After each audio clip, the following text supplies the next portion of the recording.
Hey guys, this is Nazar with Provident Real Estate, and the number one tip I have for new agents is to join a team. Don't try to reinvent the wheel, join a team so you can immediately off the bat start making money.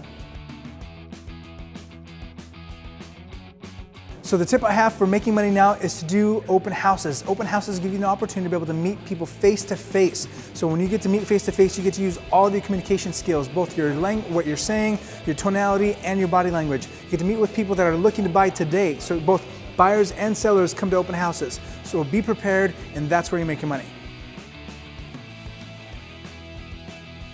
What I'm focusing on 2020 is doing the plays that work. What that means is doing more open houses, doing more sphere contacts, doing more farming, and doing more online social media. So we're going deeper into the things that have worked for us in the past instead of chasing that new shiny penny.